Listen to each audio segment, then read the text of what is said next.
Então a rainha lá da Branca de Neve, ela toda compridona, aquela capa reta, e o desenho das pontas assim, tudo esticado, quer dizer, ela passa um ar de mais agressividade. Só que por que é intencionalmente? Porque Deus nos criou para ser reis e rainhas, essa é a nossa real identidade, nós somos filho do rei dos reis e senhor dos senhores.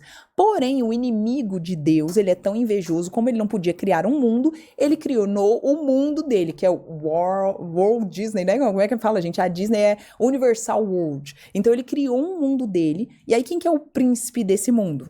Que jaz no maligno. O príncipe, quem tá com a jurisdição desse mundo é o inimigo, porque ele enganou os nossos pais de origem Adão e Eva. Ele enganou, é tipo um poceiro, assim, o sem terra, sim, o comunista, o lulista, o petista, ele vai tomando posse do que não é dele. Foi o inimigo, ele entrou aqui, enganou os nossos pais, passou uma conversa, enrolou eles, pegou a jurisdição da terra. E aí nós estamos pagando o preço, esse é o governo dele. Morte, aborto, abuso, né, falta de respeito, falta de integridade. Então o governo do inimigo de Deus é esse aqui. Todo mundo acreditou nele e foi seguir. Aí o que acontece? Ele criou o mundo dele onde as princesas são todas encantadas, mas elas também são alienadas e retardadas, porque elas não sabem quem são, de onde vieram, para onde vão. Os príncipes são afeminados, loiros e tupetudos, fazendo quase que uma caricatura de como Jesus volta, porque Jesus no Apocalipse ele volta montado num cavalo branco, com olhos de fogo, espada na mão, e a tatuagem do nome dos santos no manto que ele vem vestido, porque Deus vem para a justiça e juízo. Ele vem para a guerra e ele vem colocar os pingos nos is. Deus fala que a taça da ira de Deus está se enchendo com toda a maldade da terra. E quando ele voltar, ele vai pôr os pingos nos is. Ele é o nosso salvador, ele é amor, mas o amor pressupõe justiça. E ele vai voltar para fazer justiça de todo o mal que está acontecendo. Você acredita que toda essa beleza, então, foi o inimigo que criou? Ele não criou a beleza, ele copiou e colou. Porque existe uma diferença entre a beleza real e a beleza deturpada. Sim. Então, na própria Disney, quando ele coloca a rainha com a cara de bruxa velha, feia, má, ele está querendo deturpar a nossa real identidade. Porque se você perguntar para qualquer mulher hoje, se ela quer ser uma princesa ou uma rainha, seja adulta ou criança, ela vai falar que quer ser uma princesa. Porque é muito mais legal, é muito mais gostoso, é mais divertido. Porém, Deus não nos criou para ser princesa. Sabe por quê? Porque as princesas são imaturas, elas são meninas, elas não sabem como reinar e governar sobre todas as coisas. Deus nos criou maduros, filhos maduros, espirituais, emocionais e físicos. Ninguém, quando Deus criou Adão e Eva, eles não eram bebês, eles eram adultos. Na Bíblia, quando Deus fala dos seus filhos, no ruiós, ele fala no original do hebraico, a natureza está gemendo, aguardando a manifestação dos filhos de Deus. O ruiós, os filhos que está lá é ruiós. Sabe quem são os filhos de Deus? Não é qualquer um. Todos são criatura, mas nem todos são filhos de Deus, sabia? Porque para ser filho de Deus, você tem que decidir, escolher. Todos são criatura, mas nem todos são filhos de Deus. Porque Deus dá o livre-arbítrio. Se você quer ser filho dele, você decide. Só que os filhos de Deus que está escrito lá no original do hebraico, ruiós, são filhos maduros. Deus pressupõe e te convoca e convida, o que mais falta nessa geração, a você ter uma maturidade espiritual, emocional e física.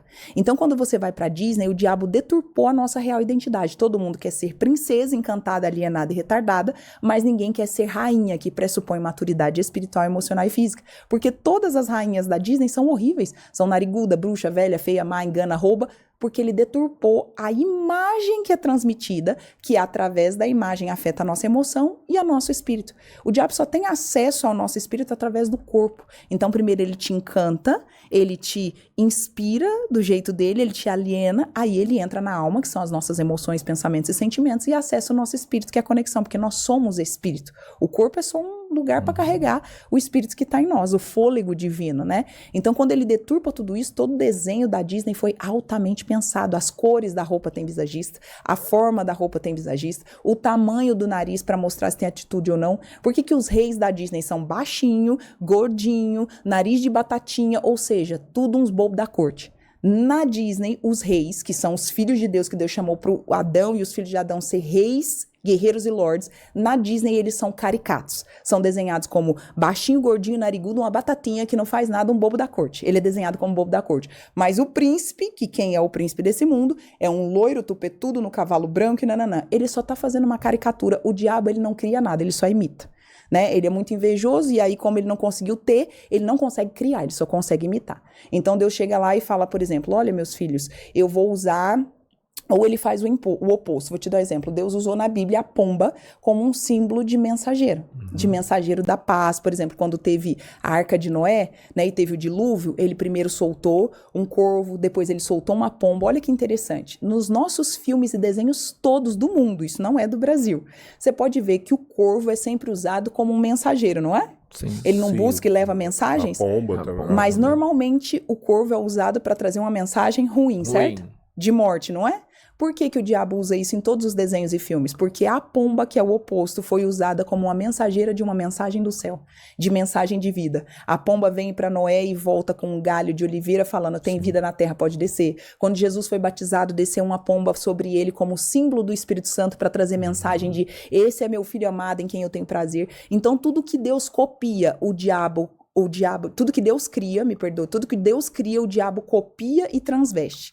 Então Deus usou o arco-íris para ser o símbolo dele, que eu vou fazer uma aliança com você. Tanto que o arco-íris, você sabe que originalmente na natureza, o arco-íris ele dá a volta na terra, né? Ele não é só aquele pedacinho que a gente vê. É porque na nossa vista acaba ali no reflexo aonde está na nuvem. Mas quando foi pego uma vez na Terra, tem vários estudos e tudo de fotografias mapeadas, o arco-íris ele dá a volta. Ele faz uma aliança na Terra. Aí o diabo pegou o arco-íris e fez aí uma adivinha bandeira. O quê? Deus pegou o arco-íris e fez aliança com o homem, falando, eu não vou mais destruir a terra com água, deixem os seus pecados, eu vou fazer uma aliança com o homem. Deus fez uma aliança com o homem. Aí o diabo pegou o arco-íris e usou para fazer uma aliança do homem com o homem. Hedonismo, egoísmo, eu faço o que eu quiser com a minha carne, eu sou o Deus da minha carne, eu uso ela como eu quiser. Deus chega e fala, é mulher com homem, o diabo fala, é homem com homem, mulher com mulher. Deus chega e fala, o sábado é o santo dia do Senhor teu Deus. Se você ler a Bíblia de Gênesis e Apocalipse, você nunca na sua vida você vai encontrar um verso falando do domingo. Nunca. Nem um dia.